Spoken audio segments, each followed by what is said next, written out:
All right, look, it's Shaan here. I don't want to toot my own horn, but beep beep.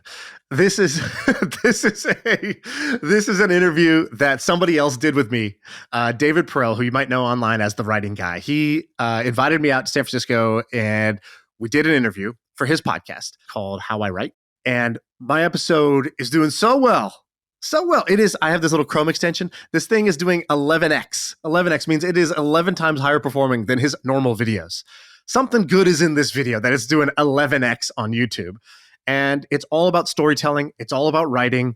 It's stuff that a lot of people ask me about, but I never have taken the time to sit down and talk about it. Well, David got me to sit down and tell you everything that I know about this stuff. I hope you like it. I was a little sick during the interview, but it was my Michael Jordan flu game. I came prepared, and I brought the heat. I'm really hyping this up, and it's because I'm excited about it. I'm really proud of this interview. It's doing really well. A lot of people are messaging me about it. And so we asked David, hey, can we run this on our feed? We took the episode from him. We're going to run it on our feed. It's basically an interview where he's the interviewer and I'm the guest, talking about storytelling and writing. So if you like those two things, you're going to like this episode. All right, enjoy this episode with me and David. I feel like I can rule the world. I know I could be what I want to. I put my all in it like no days off. On the road, let's travel. Story is a 5-second moment of change. Whoa, what does that mean? You want to work backwards from the emotion. The only things people will share is things that are LOL, WTF, OMG. Wait, so hold on here. Stop the podcast. So, what should I do next time I sit down to write? The real great writers, I believe, are great at framing their ideas. Oh, interesting. So, MrBeast, Steve Bartlett, Dave Chappelle, Hasan Minhaj, those are the people I try to learn from. I could teach a 30-second masterclass. It's just this.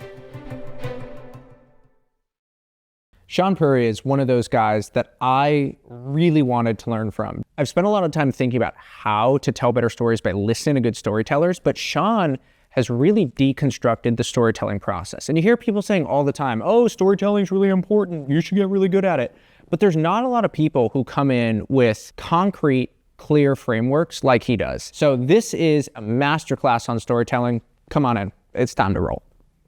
I said this to you when we first shook hands, but this podcast was probably the biggest increase in terms of how much I've admired a guest and how much that's grown through the prep process. And so I just want to compliment you on that.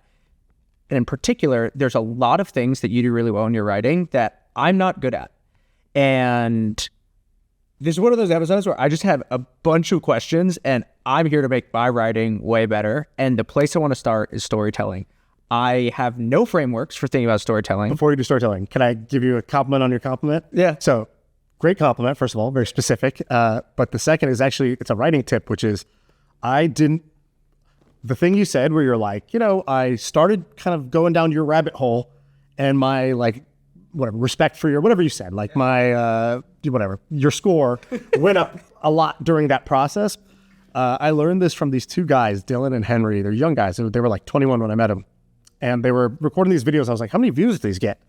And they were like, oh, nobody watches these. And I'm like, but you guys are like really trying. Like, is it like someday somebody will watch these? He's like, yeah, specifically, we're creating a binge bank. And I was like, what's a binge bank? And he goes, it's when you basically stack material so that even though each one of these, if we just looked at the view counts, it'd be kind of discouraging. Like, not that many people read this or watched this.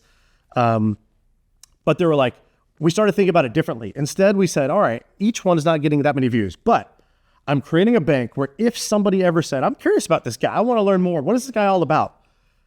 That in the next hour, you would walk out with my reputation would be way higher with you, right? Like you would feel like you know me, you would like me, you would respect me.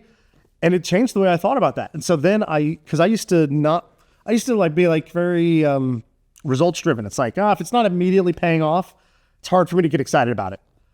But when I thought of the binge bank, I just thought, I need to create this library that if anybody, if David is going to do research, is going to spend an hour or 2 hours going down the rabbit hole, I need to leave a little breadcrumb trail that by the end, he's like, I love this guy. I'm all about this guy. Guess where I ended up? Guess what the final thing was, which was the shebang of, all right, I totally bought old blog post that I probably forgot about as my guess. It's that 40-page PDF with all your main principles. That was the pool I swam in for the longest. And I ended up there. Yeah, who knows? But you leave that trail. I should probably do it better. But this idea of create a binge bank, I think is so much more valuable than a resume or a portfolio. it's like people will come knocking. They will get curious about you, and like give them a way to just binge your content like it's a Netflix show. And after 2 hours, they should feel like you're the man. That's a goal I think people should have. So what do you do to do that intentionally? Well, the first thing is like you don't get discouraged by like how small your thing is today. That was like the first part, which is if you create something and the feedback loop is not quite there, you're either going to just willpower your way to keep going. You're going to be a very wise person and say results take time. I'm neither of those things. Bad at willpower and not that wise, right? Like I kind of know that's the answer, but it's hard.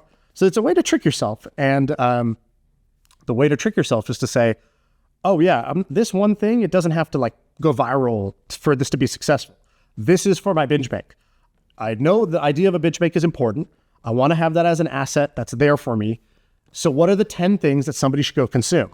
And I started paying attention to that and started putting that together. One of the things that you are very good at is that I feel like you're just good at learning skills, putting names to them. And this is a good time to dive into the storytelling. So I guess that you had this whole day, you're like, oh, I'm going to go check out Aaron Sorkin. And he always comes back to like this one core principle. Tell me about what you've learned from storytelling, and then maybe even like the meta of how you learn new skills. The storytelling thing is cool because, you know, I think everybody intuitively knows storytelling is a pretty dope ability. And I look for this mismatch between things that have a lot of value, but you're not taught, or even better, it sounds kind of lame to say you're working on it. Like if I find that, I'm like, ooh, this is a good one. Another example of that to me is enthusiasm. Anybody who's been around somebody who's like got high energy, enthusiasm, you like that person. That's inherently like it's a very likable trait. Of course, there's an over the top obnoxious version, but generally you want to err on the side of have energy, have enthusiasm. Those are people you want to do projects with, work with, be involved with. But nobody will ever be like, yeah, I'm practicing my enthusiasm, right? Like I'm practicing this. That sentence doesn't even compute. So if there's a thing that has value that other people don't practice or try at, and even better, it's like almost taboo or lame to say you do it, I've found that those skills are actually like premium skills to me because you almost like differentiate yourself in the marketplace. Storytelling is another one of those. Joke telling is another one of those. Like if you're like, I am working on like getting funnier. They're like, are you trying to be a comedian? No, like you like funny people though, right? Like, yeah. Of course, everybody does, whether it's relationships, work, content creation, whatever you're doing. If your humor level, if you're more humorous, people will like it better. Nobody practices.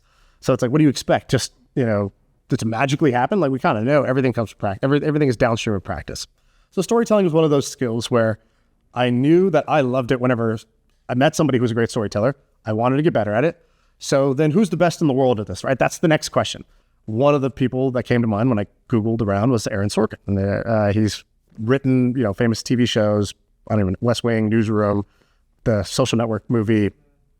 It's great for writing dialogue. And in these interviews, he says this thing. He's like, they're like, what's the key to storytelling? Like, can you teach a 3-hour masterclass? He's like, I could teach a 30-second masterclass. Like, it's just this. It's intention and obstacle. And he said it even better. He goes, I worship at the altar of intention and obstacle. And I was like, I don't even know what the hell he's talking about, but the way this guy's serious about it tells me like, I need to go dig in. What is he talking about? So what does this mean? Intention and obstacle is just at any given moment, the hero of the story, whether it's you or someone you're talking about, has to have a very clear intention. What do they want? And under that is like, why do they want it? How bad do they want it? What happens if they don't get it, right? That's what goes into intention. And then obstacle, like who's in the way, right? So, you know, Harry Potter wants to live. What's in his way? Voldemort's trying to kill him. The most powerful wizard of all time is trying to kill him, right? Intention and obstacle. And basically, if you read any story or you watch any movie, you should be able to pause at any moment and just point at the screen and just say, what do they want right now? And what's in their way? And if you ever go like 5 minutes without that being clear, people will lose their attention will drift away. And so once I realized that, I made that the central premise of any story. And what I realized was that this was a incredibly powerful tool. It is the fundamental like building block of storytelling. And the more interesting thing, which we could talk about, is it doesn't have to be life or death. So most people think of it when, like the example I even gave was Harry Potter trying to live and the most evil wizard is trying to kill him. Okay, cool. But you can shrink that down, and actually you get bonus points when you can do intention and obstacle on a lower stakes moment. So I wanted a croissant, and all the places were closed, but I need my croissant. You need your croissant, but the audience has to believe that you truly needed it, and you got to tell them, be like, you got to make them believe that you really wanted it. Ideally, because you actually did, right? You don't have to fabricate the story; it should be real. I'll give you an example. I was at a executive offsite. My company had just gotten acquired. I got put on the exec team of this now 2,000 person company, and I feel a little bit out of place. Like I've never worked in a company bigger than 20 people, and I wanted to use storytelling to kind of like as a crutch, as one of my tools in my toolkit. How can I use this to better myself? All right. So we're supposed to go around the circle and like say what's been going on, or like what's something recently that happened that you want to share with the group. Some BS like icebreaker. And every single person just did it in a work context. Oh, we're working on this thing, but then this person on my team did this problem, or they quit, or whatever. Oh, we're working on this thing, but then legal said this. And it's kind of like boring. And I was like, yeah, recently had a big moment, big day. And okay, pause, right? Get people curious. I said, I just moved out of the house. I was young, right? So I was like, I just moved out of the house. I'm living in my own place. I've been living there for a year now, but I've never invited my mom over. And my mom's badgering, why don't you invite me over? What she doesn't know is I'd never invited her over because I don't know how to host. She was always the host if someone came over. I don't know how to do adult things. So people are kind of laughing, right? I had been trying to get her to like treat me like an adult, but the reality was I'm not. I'm actually still a little boy, right? And so I'm telling the story about how my mom comes over and I decide to cook Brussels sprouts, the most adult food there is. Problem is, don't know how to cook Brussels sprouts. So I'm doing it, blah, blah, blah. And I tell the story of cooking the Brussels sprouts. And I kid you not, everybody's entertained. They listen to it. And during the break, everybody made a point to come up and be like, dude, that Brussels sprout story is hilarious. That was so funny. Like, what was that? And what even just happened? They kind of couldn't even explain it. And for me, it was just another example of using storytelling, even on low stakes moments, actually builds likability and fandom more so than the dramatic, I was skiing and there was an avalanche. That's cool, but it's unrelatable. And actually there's something fundamentally unlikable about it. And I want to write, usually if I want to write something, it's because I'm trying to have fun, but I'm also trying to build an audience of people who like me or are fans of me, or get customers who want to, buy my product or whatever. I try to use likability for that. It was interesting. I was at a sort of a very fancy dinner. It's like multi-billionaire's house. And it was one of those dinners where everyone is like, people had flown in for the dinner. And there's like an Olympian who's sitting across the table who I was like a big fan of growing up. And we're all going around doing introductions. And it's my time to do the introduction. So I'm nervous. I really want to impress everybody. Like one of my childhood heroes in 9 sport. o'clock table, Like at 2 o'clock, right? And I, sort of pump myself up and I talk about, hey, this is what I do for a living. And I'm like, oh, crushed it. Man, everyone loved this. And we're hanging out after dinner and back in my apartment. My buddy goes, yo, you did the worst job ever. Like that was a horrible intro. It's like, what are you talking about? Every word to the bone, like have my one-liners like ready to go, crushed it. He's like, no, you were just trying to sound impressive. In a moment like that, you tell a funny story or you make a joke and you lighten the mood. You did exactly the wrong thing. Right. Yeah, that's, first of all, great friend to say that. Great friend. Can we call that out? And you're absolutely right. I learned this from Hasan Minhaj, the comedian, because I was going to go on stage. I was like, hey, dude, like, you do this for a living. I don't know how to do this stuff. And he goes, comedy is a low status game.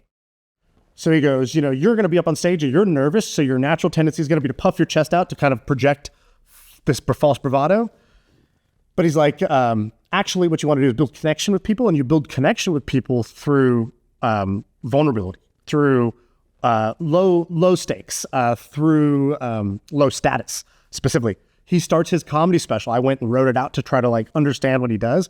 His last comedy special, he starts out, he's sitting on a stool. He's talking about how intention, him and his wife been trying to get pregnant, and they haven't been able to, and they went to a doctor, and he's like, the worst news ever. It was my fault. My balls don't work, basically, right? Like, is there a lower status thing as a guy than to be like, my junk doesn't perform? Also, just the way, like that word choice is inherently funny. Exactly. And so, he's obviously a master at this and trying to learn from people who are like, I'm in business. I don't try to learn how to be a better storyteller or a better writer from business people. Why would I do that? I would try to learn from the people who their thing is storytelling or writing or entertainment, because they're going to be the best at this. Aaron Sorkin, comedians, those are the people I try to learn from. And so I think that was one principle that sounds like you learned the lesson the hard way too. How is storytelling different for you in writing versus speaking? It's not that different. In general, one of my biggest writing rules is write like you talk. Most people have this false thing we do. I think it's from school. Like school kind of teaches you, like they're like, read Shakespeare, write these essays. I need 6 pages minimum, double spaced, all this stuff. Use a big vocabulary. It's all the things that don't work in the real world, you learn in school. I think what school teaches you is basically just pretend. Like, hey, be something you're totally not. That's what good writing is. In the real world, I don't think that's true. I think, good writing is simple. Good writing is easy to read. Good writing is entertaining to read. Good writing has a voice. It's not just like this, archaic sounding thing. So anyways, one of the principles is write like you talk. So if I'm going to write a story, I will actually say it first, and then I'll just write down what I said. That's like a starting point for me, because for most people, myself included, if you sit down, the like blank page, of death is like the most intimidating thing. It's very hard to even get started. But if you are stuck and so you just say, okay, so what is the story? Like, forget the words. What are you trying to say? I'm trying to tell a story about the one time with the Brussels sprouts and blah, blah, blah. Cool. What makes it interesting? All right, great. Where did it start? What's the start of the story? Well, it started when I blah, blah, blah. And what's the end? Well, the end was when this happened. All right, cool. Sounds like you got a beginning, middle, end. You know what happened, and you roughly hit the outline. Cool. Maybe now start writing. And so write like you talk is an important principle. And then the other thing is there are nuances that are different. So for example, in writing, I'll use a ton of like parentheses because you can't do that in, you can break the fourth wall basically when you write, but when you talk, it would be like me saying, so we were going this way, we always take that route, right? It's like that's a parentheses when you're talking. When you're writing, it's actually much easier to do. But when you're talking, you can use pauses. A dramatic pause. How do you do a dramatic pause in writing? It's kind of hard to do. You have to like use like line breaks or ... whatever, right? Like you got to try that. So some tools are a little bit different, but I would say 80 to 90% of it is the same to me. Have you learned anything about the pacing of a story, like how you drag it out or compress it? Like, does that change for different platforms? How do you think about that? Definitely. I think another misconception is shorter the better. Like, too long is too boring. And actually, anything could be any length. It just says you can only be as long as it is interesting. That's a general rule. It can only be as long as it is interesting. If you can go this long, a long, blog post, but it's interesting the whole way, fantastic. That's the right length. However, you should always try to understand, like, what is your level of credibility or buy-in with the audience? So here in a podcast, you can kind of riff in a podcast. You can be like, dude, we could talk about something we said in the lobby, or be like, oh, you just had Sam Altman on. Does he have a bodyguard? Like, we could just not talk about writing for 5 minutes. Totally fine. However, if it's cold traffic on the internet, you better have like an amazing headline and a first line that's going to hook people and be right about the match what the headline was, because you don't have that reputation with them. So if you know your audience's level of buy-in with you, you can kind of dance around subjects versus be very direct and immediate and try to provide value right away to hook people right away. So, TikTok is a platform where you're swiping and if it's not interesting in the first 0.9 seconds, you're gone. So on TikTok, you see people right away try to say a thing. On podcasts, you'll see people shoot the shit and build, there's a chemistry thing, because people aren't going to swipe away from the podcast in the first 30 seconds. It's not usually how people consume podcasts. And so you got to know your medium and you got to know your audience. What's the level of buy-in you have? How do you think about the hooks for a story? Like, one of the things I've noticed with comedians and really studied is how fast they're able to build context. They can do it in 6 to 8 words, where some people just go on and on and on and on and on. It drones. And that hook of how you bring people into the story is super important. I agree. However, so what is a hook? So a hook is basically, it's the first thing you're going to say. It's trying to hook their attention. Great.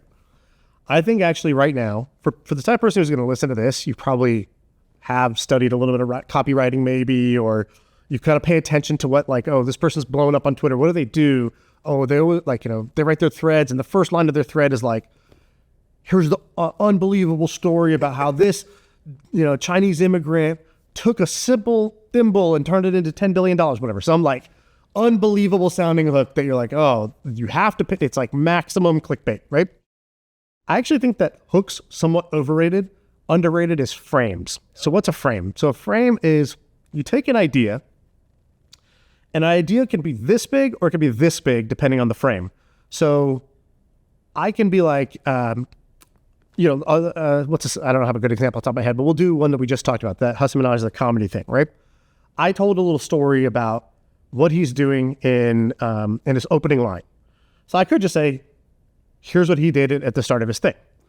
I could say, here's what you can learn about public speaking from one of the greatest public speakers in the world, Hasan Minhaj, right? So I could take the same content where I'm going to talk about starting with a low status thing, but I can put it in the frame of, this is not just for comedians. This is actually, when you're at a dinner party and you're supposed to make an intro and you don't know what the hell to say, this is how to not make an ass out of yourself. You change the frame. Right. And so I think that more important than a hook, which is just like a grab you by the throat attention grabber, is think about how you're going to frame your ideas.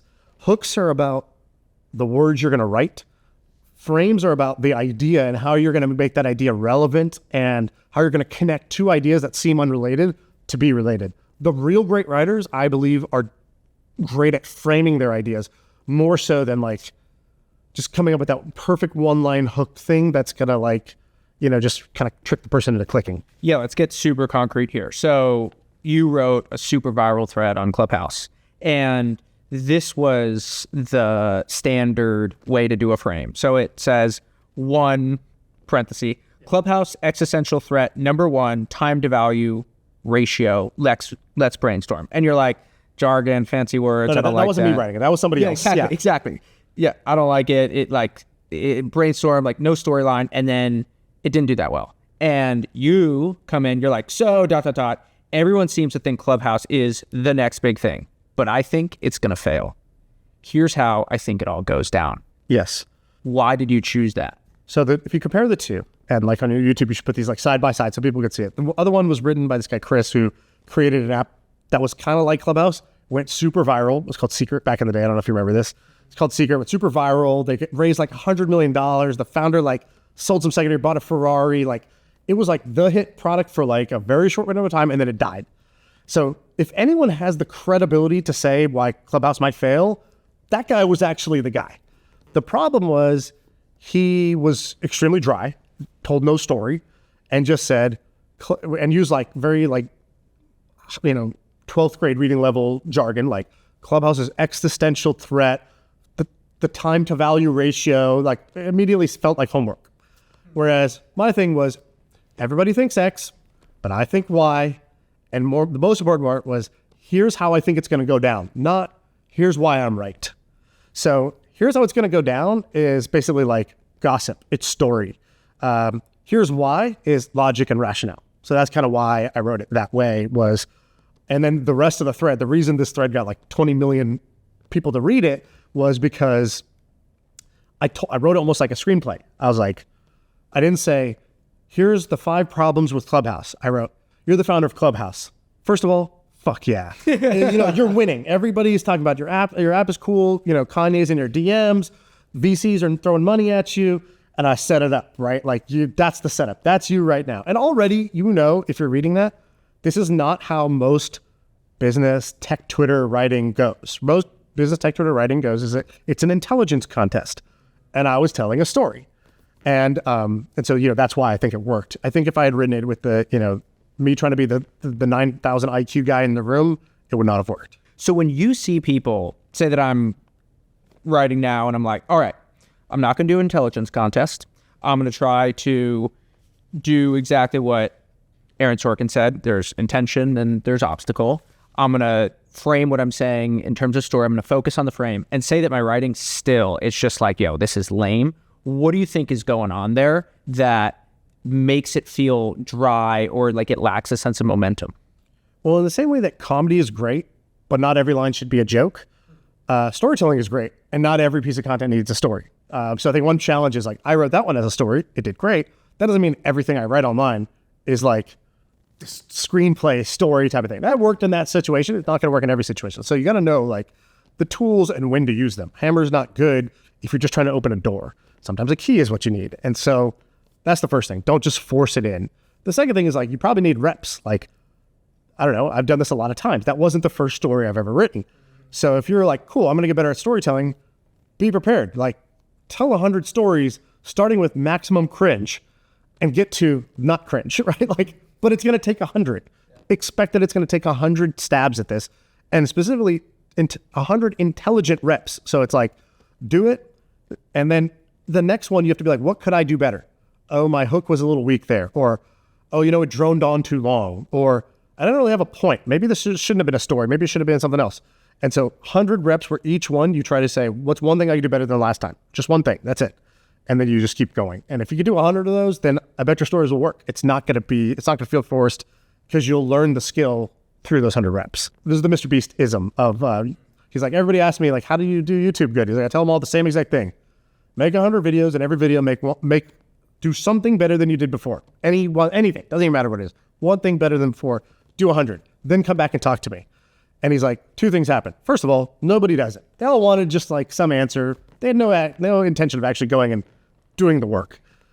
And then of the few people who actually do the work, they never need to talk to me again. By the 100th one, they figured it out. They're doing great. Like they never come back for advice. That's why it's the perfect advice to give someone, because it's true and it saves both of us the hassle, if you actually followed it.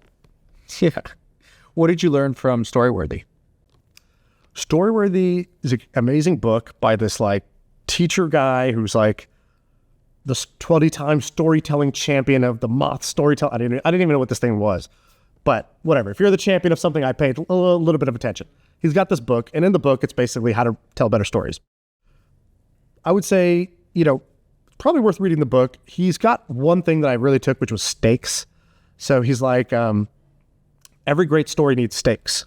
Meaning if the story is intention and obstacle, but if you don't make it clear what's at stake for the person if they don't get it, then the story's not going to not be very compelling. So, when you tell a story, let's say and it doesn't have to be high stakes. Like he's actually the other thing he says is like, don't tell, like it calls it like vacation romps. So it's like, don't just tell a story about this great night you had, this party, because like nobody cares.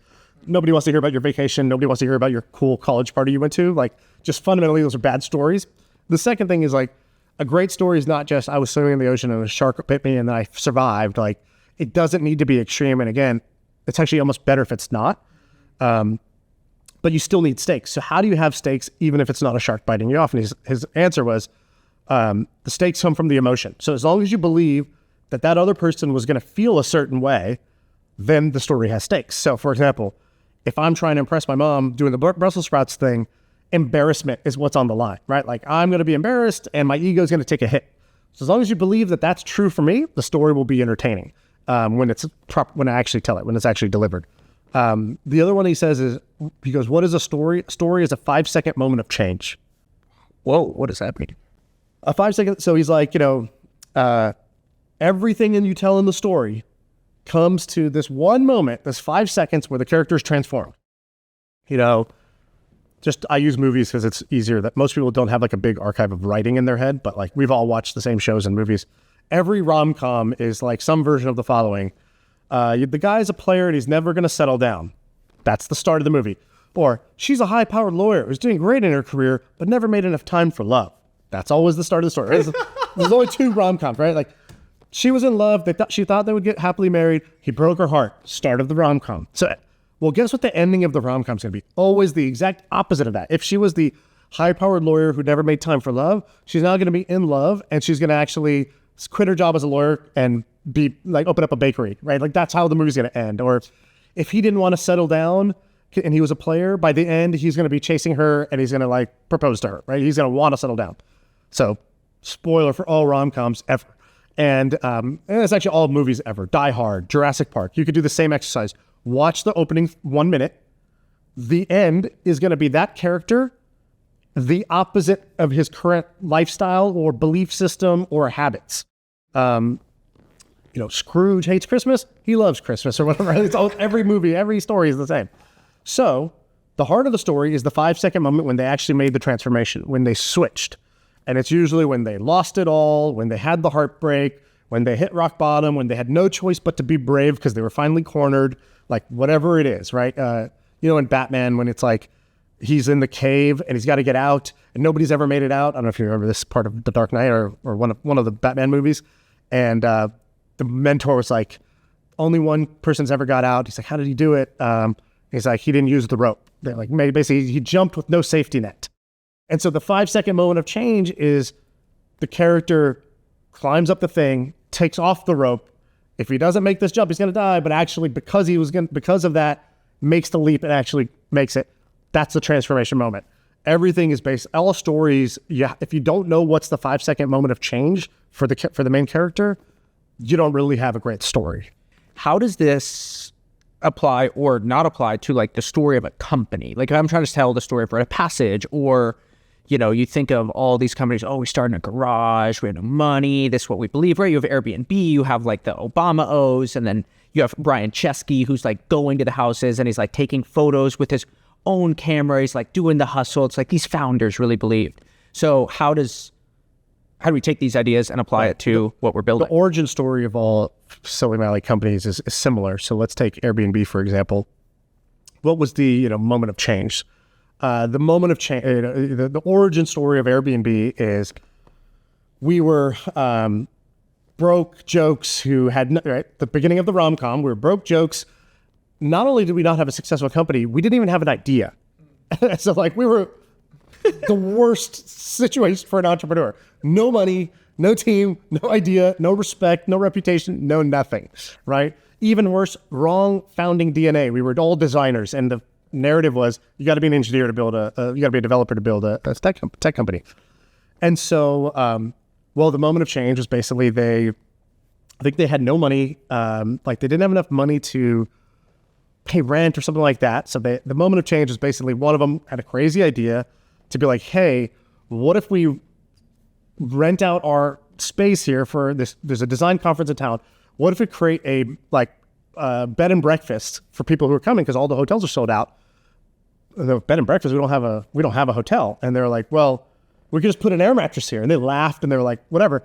And then 3 people came, stayed, paid the money, and had a great time. And they're like, holy shit, this might be a thing. And then there's several holy shit moments, right? There's like, we ran out of money again, so we did the Obama O's cereal thing. They tell the story about when they were getting knocked off by by the Samwar brothers of Rocket Internet. They were cloning their company and going to kill them. And he tells that story. It's like, we, faced this life or death moment, and then we had to make a decision, and we changed. We went from being scared to being like, all right, we're going to compete with these guys. We're going to beat them. And that's the moment. That's what each of those micro stories is about. The way I've learned this is you have what's called signature stories. So your signature stories are the 4 or 5 stories that if I only could tell you these 4 or 5, you would know everything there is to know really about me. So for example, your origin story, like for you with Rite of Passage, what's the origin story? Like, I'm assuming you didn't just create this because life was good. You already were good at everything. And there must have been some moment where you were like, I got to do something here. Will you help me improve my origin? Yeah. Give me what it is right now. All right. So I worked this job at this New York advertising agency, and I was super intimidated by my boss. He's like 6'4", big beard. He's just not like super welcoming guy. Super talented.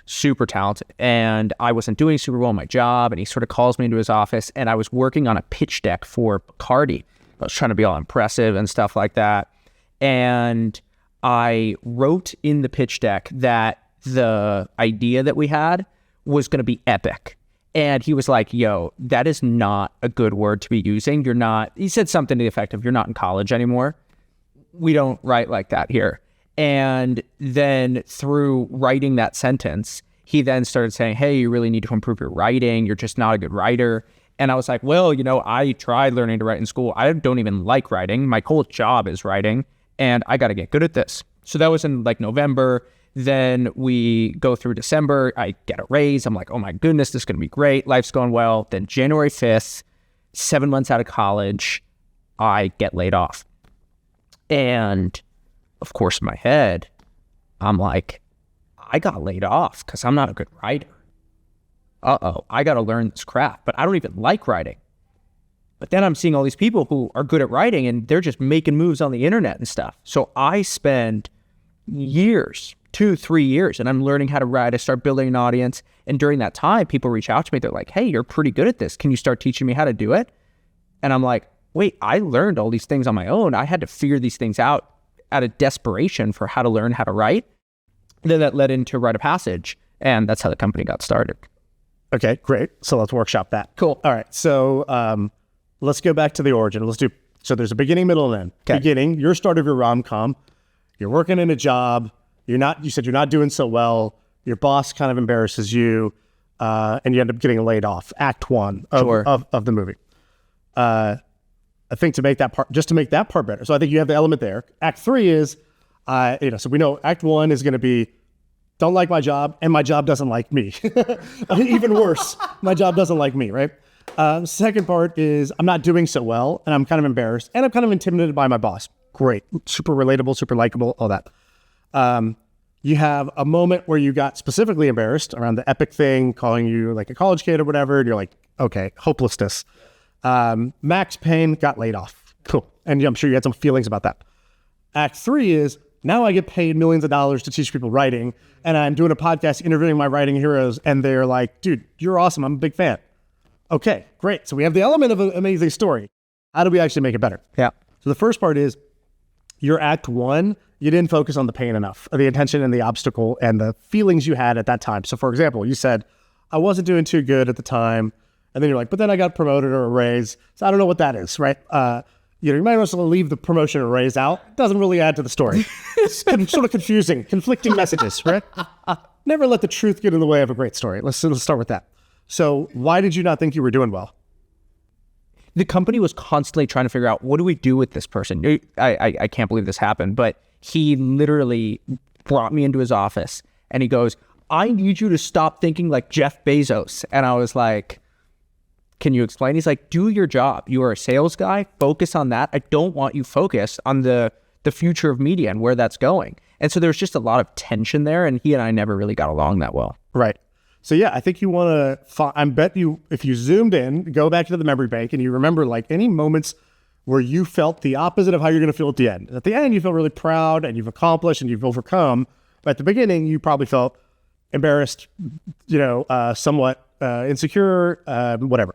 So for example, if you were like, I remember there was this new guy that just got hired and I was trying to like welcome him and train him a little bit. And then he got promoted before I did. And I was like, I'm doing something wrong. Or, at my performance review, I remember there's a category for pros and he had like 3 words, and then cons or whatever, like needs improvement was huge, right? A little anecdote like that, I think will like make that more real of what was the moments where if you said I wasn't doing so well, that it really hit home for you, something like that. Let me just wrap everything we've spoken about into what I'm gathering is it's the rom-com. I got my beginning, I got my end. I want a perfect yin-yang between them, okay? Then what I want is I want to build up to those 5 seconds of change. So I want one emotion, lead up to that change. That is the moment of tension where something pivots. Then I get to the end, there is the opposite. And then what I want to do is intention and outcome. Obstacle. Intention and obstacle. Thank you. So my intention is I want to be good. I want to be good at my job. I want to be valued. I want to be respected. Actually, I could even bring it into like, I want to be a worthy human being. And I'm in my first job and I'm like, dude, you have no skills. So I have that. And I'm like, my job is about being a writer. And my boss thinks that I'm not very good. So now I'm my obstacle. So that's sort of what I'm getting from you. Right. Yes, exactly. You nailed it. Now let's go to the 5 second, because what you said was basically some version of, you were like, the beginning was pretty good and the ending was pretty good. The middle, you were like, So then I got laid off. And so then I started thinking about, well, I want to improve my writing. Sounds like an arbitrary epiphany. Maybe there was a mentor that told you something, or maybe you read something online that inspired you, or maybe you had a long talk with yourself on a long walk one night and you were like, you know what, screw this, right? Probably a moment when you decided, actually, I'm going to get good at this. That's usually a very important part of every story. It was like, what triggered the turnaround? So you want to know that, and then you want to explain that part. And then you basically were like, and then I got better, and then everything was great. And it's like, whoa, what do you fast forwarded the montage too fast? Like, what triggered the turnaround? And then what'd you actually go do? And not like in a long specifics, but like, what's the first thing you started to do to get momentum?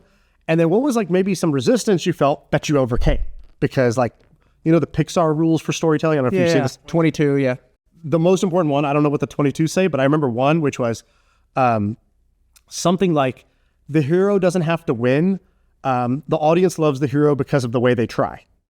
And that was really important to me. I was like, oh, that's right. Every underdog story is lovable because of how hard they try. And if somebody just tries something and immediately it works, that's not a very good story. And you're not very like, you don't feel good for them.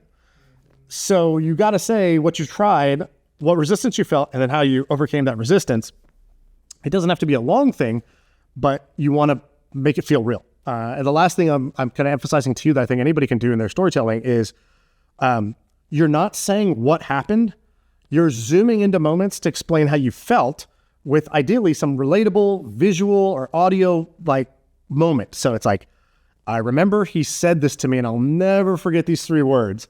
He said, you know, like whatever, some sentence, or I remember looking around and, you know, there was nobody else there. Like Tony Robbins, I'm a big Tony Robbins fan. He does an amazing job telling his story. And he's like, I remember sitting in my apartment. I looked in the bathroom and because I used to do dishes in the bathtub because my dishwasher didn't work. So I'd soap up the bathtub. And all he's trying to say is I'm a loser. I was a loser. Now I'm super successful. Why? Because I'm Tony Robbins and I figured it out. And you can too.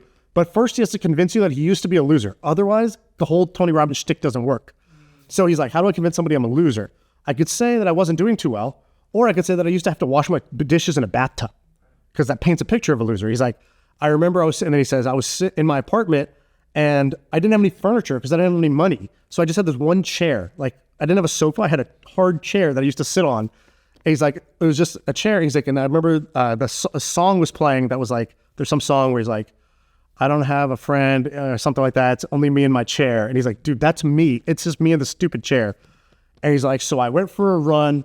And he's like, even though I hadn't run in years, and I was overweight, I went for a run. And even when my lungs were burning, I was like, no, you may be a loser at all things in life, but you're not going to lose this run. And he tells the story. And it's kind of inspiring when you're hearing this. And he's just zoomed into one moment that's visual, that's audio, that's a feeling. And he's convinced you of that before state so that the after has some impact. The 2 things that I'm getting there is, first, you can tell a story. A story is not a record of what happened. Absolutely. It is not you saying, this happened, this happened, this happened, this happened.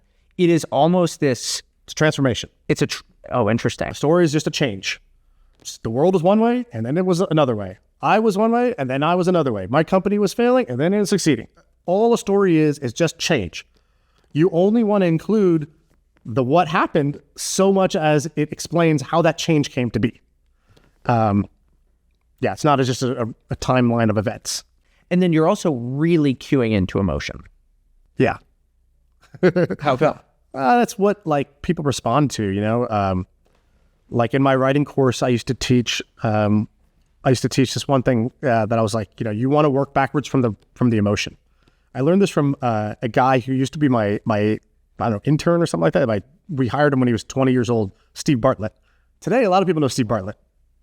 He's got a big podcast called Diary of a CEO. He's built a company. He's done a bunch of things on Dragon's Den. Like he's a famous guy now. I met Steve when I was 20. Or when he was 20. I was 25 maybe. And he flew from the UK. He lived in our office. Like slept in our office. And he wanted to work with us. And we worked together for, I don't know, 9 months or a year or something like that. And Steve was awesome in a bunch of ways. He was obviously just like a 21-year-old in a bunch of other ways. But the awesome thing I remember was he was like, he told me something. He goes, I just think about what is Jenny in her bedroom going to think when she sees this?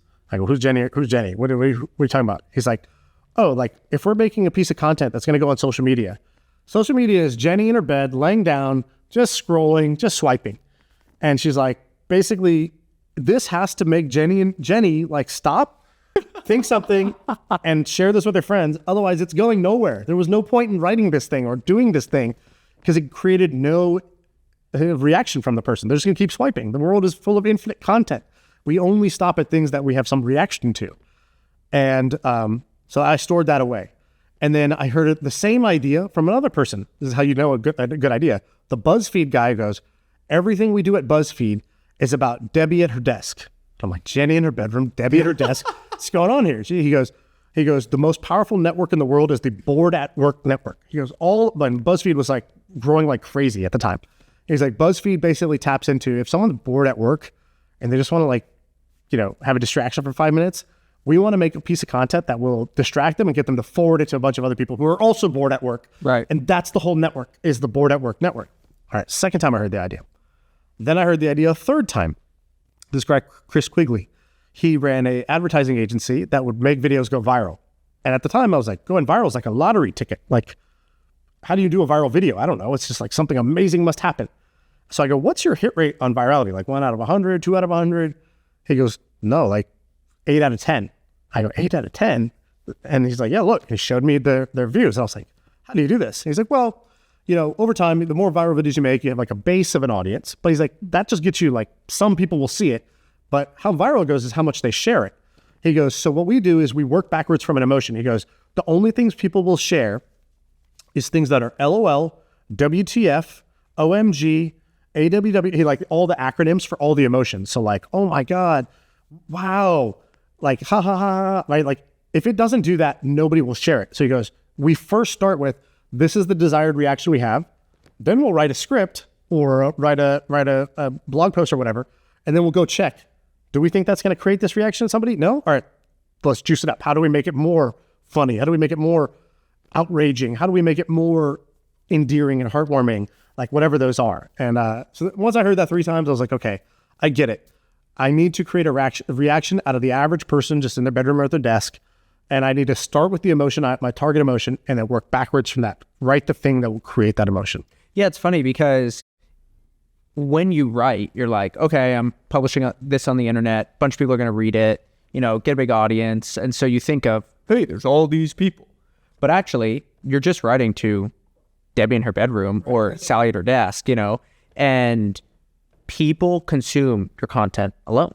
And when you're writing, you are writing to one person in one place at one moment in time. And you have to remember that because the nature of the connection that you're trying to make is different. And to double down on that idea, in a lot of our media environment, especially with a platform like Twitter, when you scroll Twitter, like you're on the throne, you're on the bus, you're waiting in line, your friend's 7 minutes late, you're like, come on, where the heck are you? I'm trying to, reservations coming up.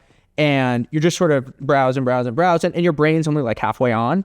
And if you can really first understand your own state when you're in that environment and then write to the person who's in that state, now you have a very keen sense of who is this person, and you're writing for one person, even though if you're looking, you're seeing, hey, 119,000 impressions. Those are not 119,000 people at once, like a football game. There are 119,000 individual people at 119,000 individual instances in time. And if you think like that, you communicate very differently. Yes, perfectly said. You're writing to one person at one moment in time. That's, I think, a very good point.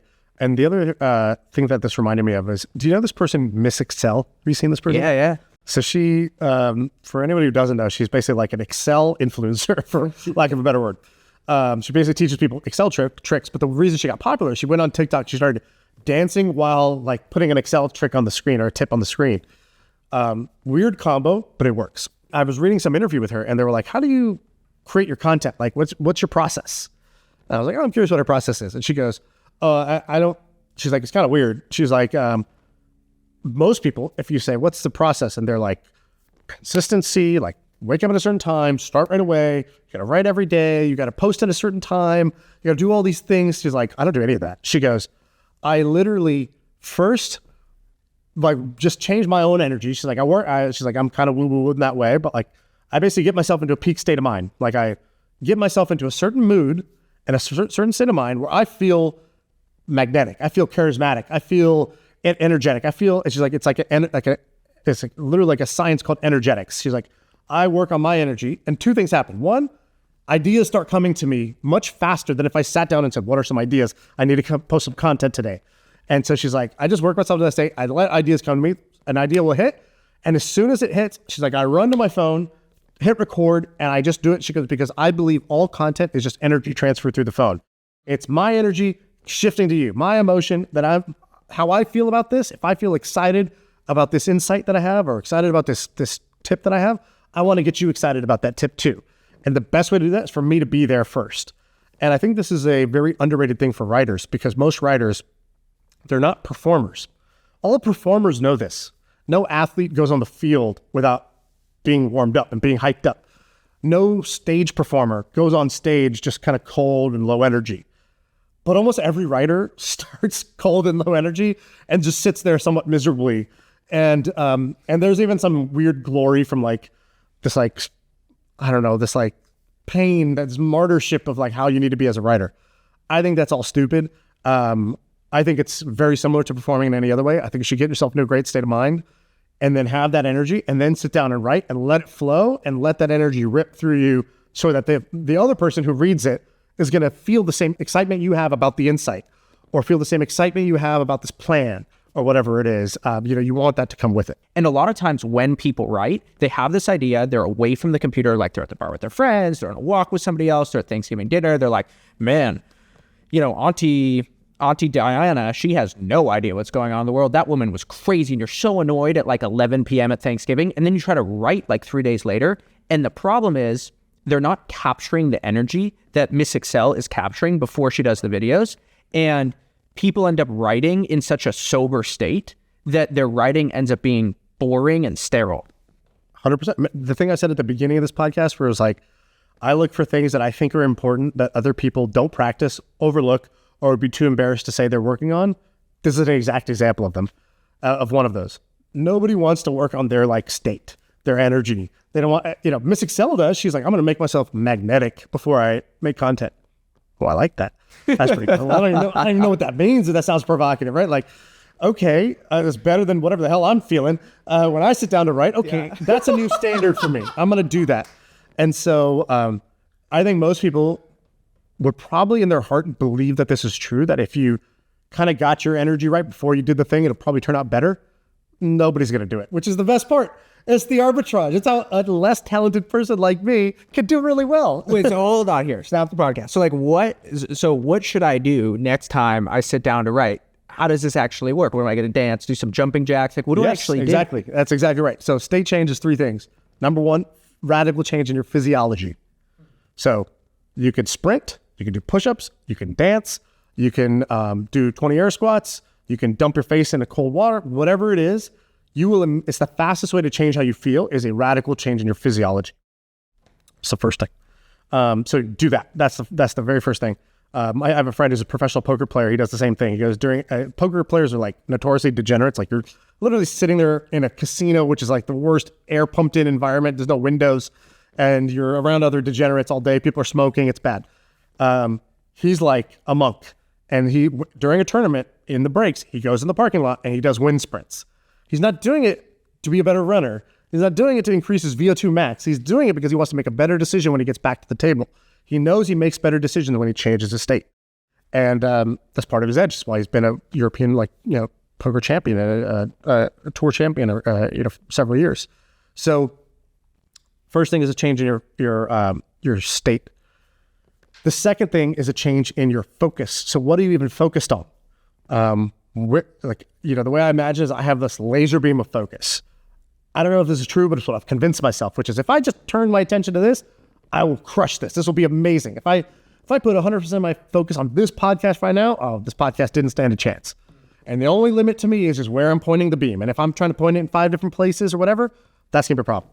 This also works with if you have to write something and there's a deadline, if your focus is on the deadline, it's the wrong place to focus, right? If your focus is on, how hard it is for you to do something, if you're focused on how hard it is, it's not a good place to focus. You need to focus on the thing you want. So don't focus on the wall where you're trying not to crash. turn, right? Basically focus on where you're turning. And then the last one is basically your story. So what's the story you tell yourself?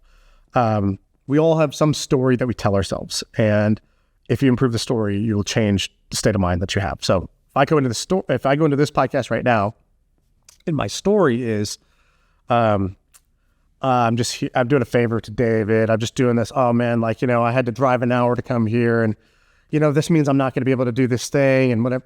That's the wrong story. Obviously, I'm not going to perform very well. I'm not going to be in a peak state. Right. Whereas if my story was, there's going to be someone who listens, one person who's listening to this podcast, and they're going to hear one thing that I say, one story, and they're going to be like, wow, I can't unhear that. That was amazing. And that person's going to go on and do amazing things. So they're going to write me a letter one day and be like, dude, that podcast you did changed my life.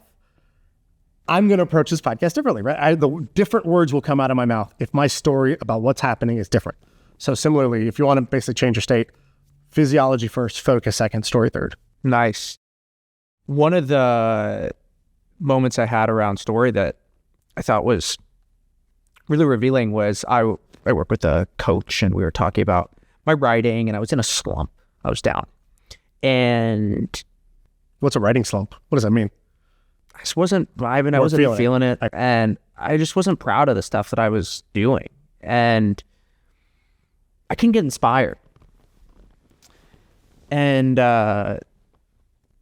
he said, well, what is it that you want? And I said, well, I used to write these pieces, these long form pieces that I was really proud of.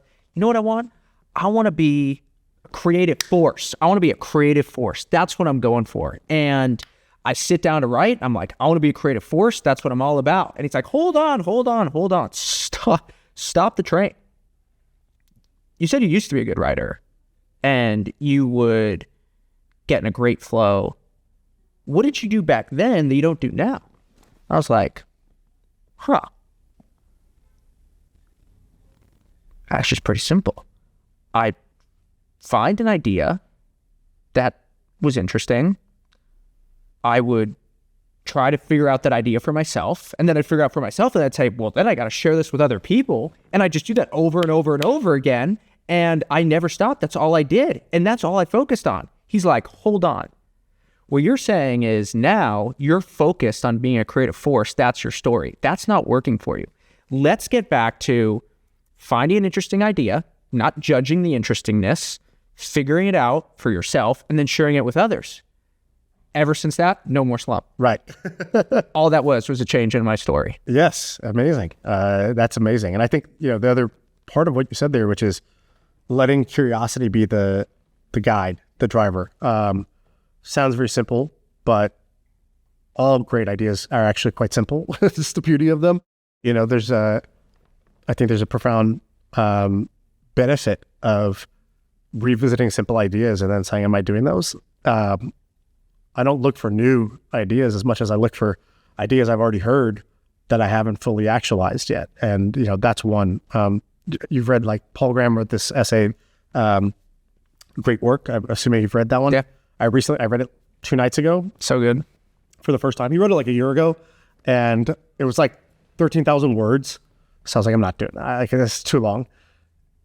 Well, when the student is ready, the teacher appears. So I'm thinking about what do I want to work on right now? How do I want to do this? And I went back to that. And in that, he has this great line. He goes, if I had to boil down all great work into one word, it would be curiosity. And he says another thing, which is curiosity drives a level of excitement. He goes, and excitement is really a great indicator. He goes, excitement is the engine and the rudder of the boat. It's the engine, and that excitement is motivating. It's a driver to get you to go do things. But it's also the rudder. It also can point you in the right direction. If you don't know which path to choose, just choose the one that's most exciting. Just keep following that, and that will lead you to the right place. Excitement is the engine and the rudder. I think is a really powerful idea. And every time I've drifted away from that, like you did, like I start with that, good things happen, and then I'm like, ooh, now ambition is the driver, or doing something that sounds cool or important, or money is the driver.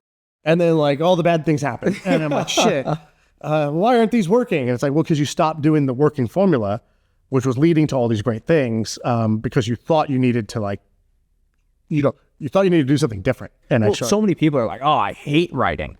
And most of the time, It's that they associate writing with doing things that they don't want to do. And then when they think about, well, it's time to write, they subconsciously don't allow them to write about the thing that they're the most curious about or excited to write about.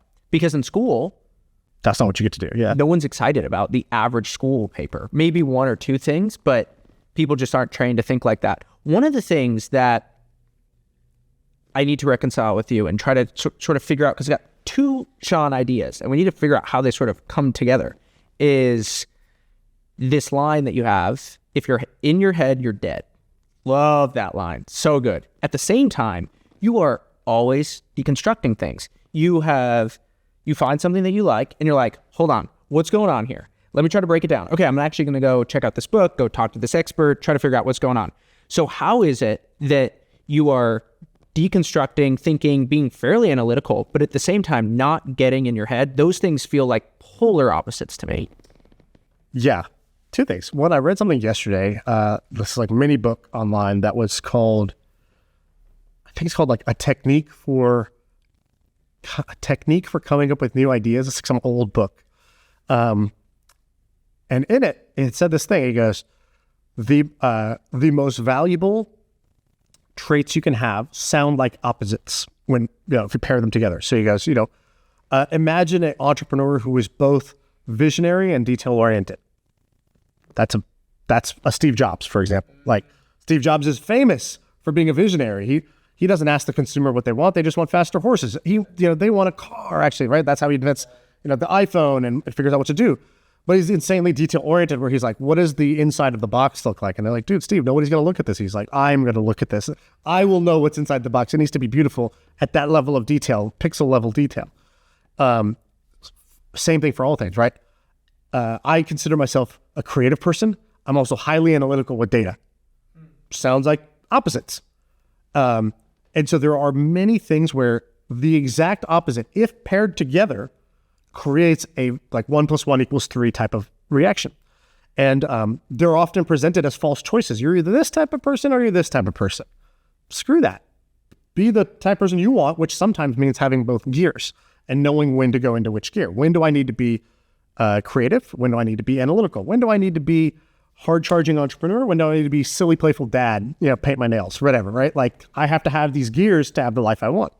Similarly, you want to be in your head at the times it makes sense to be in your head. The brain is a valuable tool. It just cannot be the master. So I need to be in my head when it's about, maybe it's analysis. Maybe it's, I'm feeling fear. I need to actually use logic and ask myself, is this fear even true? And what's the probability of that? And if that happened, how would I handle it? I guess I would just do this. And I guess it's not so scary after all. So usually, if the problem is emotion, you can solve it with emotion. If the problem is logic, you can solve it with logic. And so I try to use them at the right times. If you're in your head, you're dead is basically it's more of a life philosophy than it is a work philosophy, which is people who kind of go around life not feeling a whole lot and not being present in the moment. They're in their head about stuff. They're missing life. And that's a problem, more so than a writing tactic. Have you ever seen that advice from Ray Bradbury where he says, don't think? You ever seen this? So I heard that, what you said here, and it immediately reminded me. He says, I have a sign at my typewriter. It says, don't think.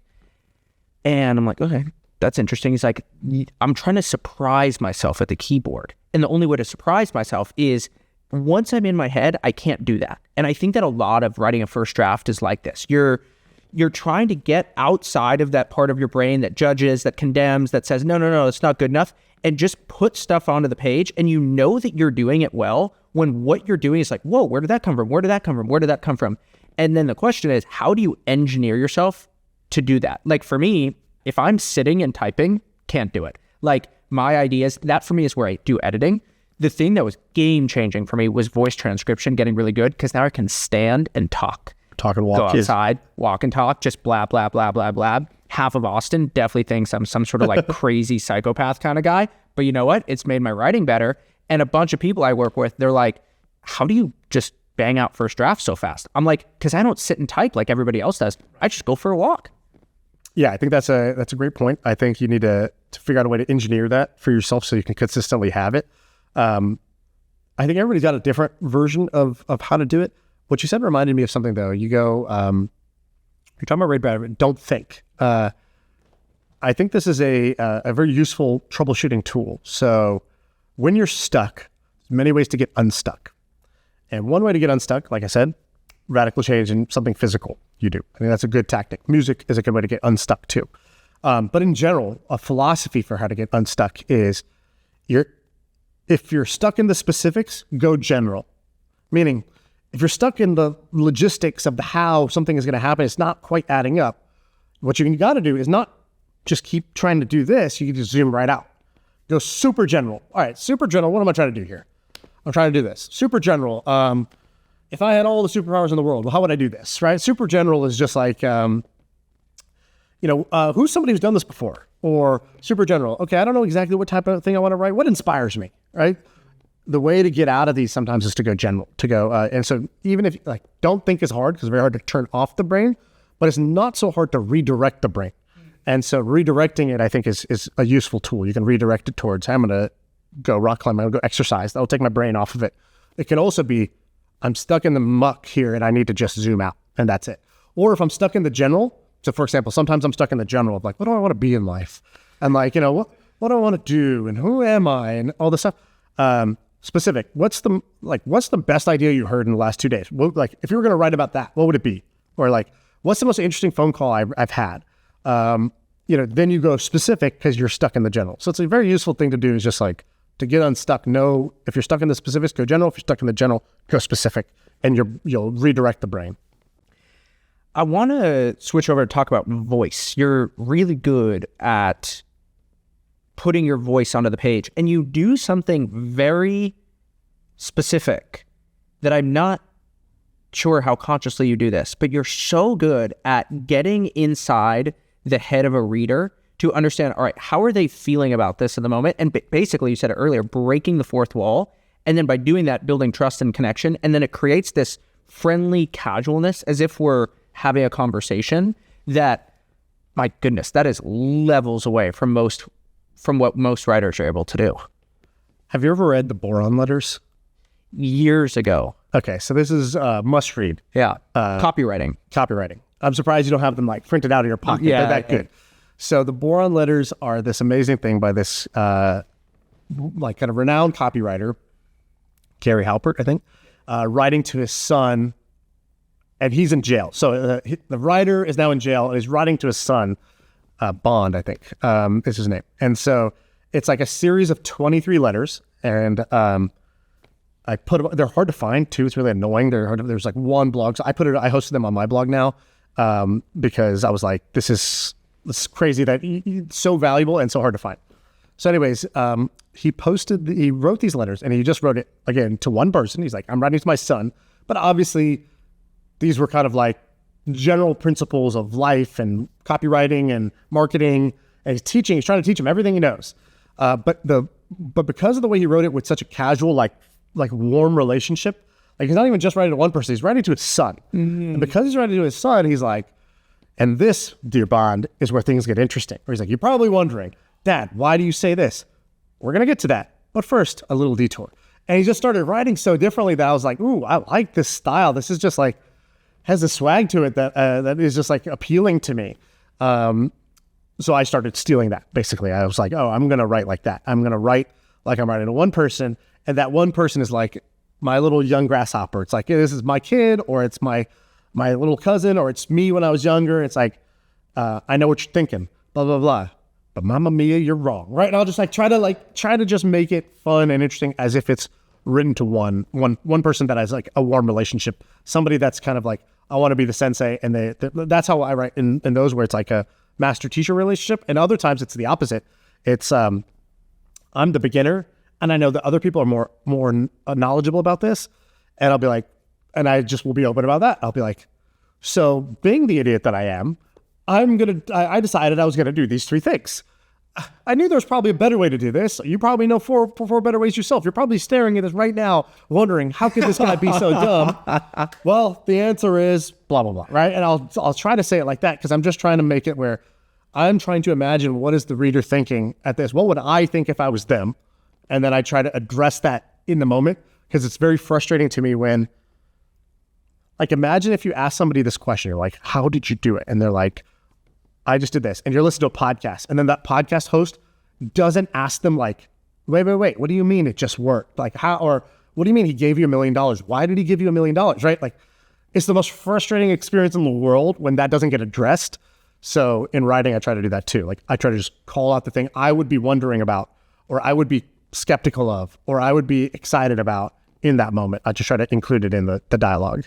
One of the things that we talk about all the time in Write a Passage, one of my core principles is imitate, then innovate. And it's exactly what you did there. So I asked you a question and you said, okay, have you ever heard of this thing? Well, Gary Halbert does this very well. And then what you did was you deconstructed exactly how he does it. And then you said, you found a general principle of his work. So you said, he's not just writing for one person, he's writing to his son. And then the implications of that are this, and this.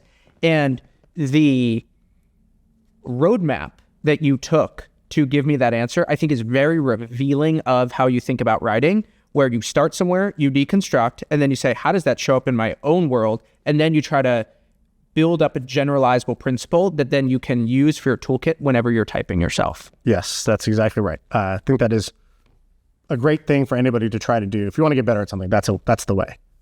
Yeah. By the way, I randomly just thought of the best example of framing from way earlier while you were talking, which is kind of how the brain works. The brain relaxes and then something comes to it.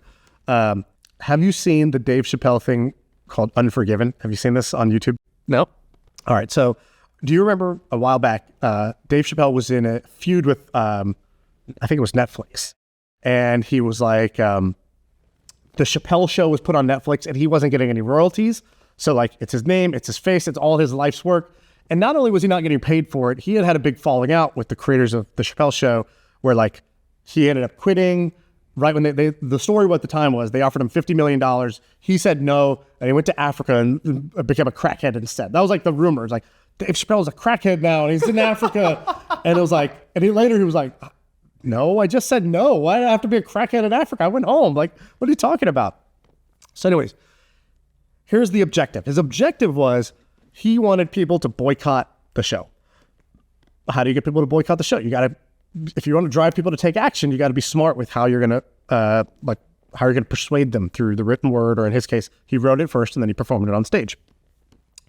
And what he did was, instead of talking about Netflix or talking about his show or saying, go boycott my show, please, he started, he reframed the problem in a totally different way that I thought was brilliant. He just changed the frame completely. So he tells a story. He goes, I remember I was 14 years old. First time I ever did comedy, I was 14 years old. I go to this comedy club and I tell this joke. And he's like, I'm going to admit it. I was good right away. Comedy came naturally to me.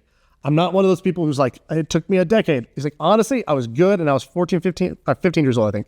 And he's like, I was underage, but I was good. And he's like, I came backstage and there's a guy who's been doing this for 20 years. And they were like, hey, kid, you did pretty good, man. That was good.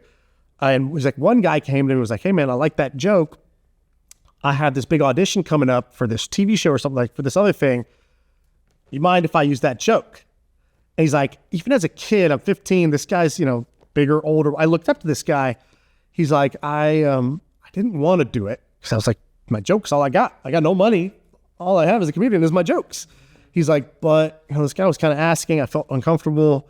He said he just needed it for this audition. So I was like, all right, man, like, sure, you could use the joke for the audition. The guy's like, all right, cool. He's like, several months later, I go to the club. I'm about to perform. That guy's before me.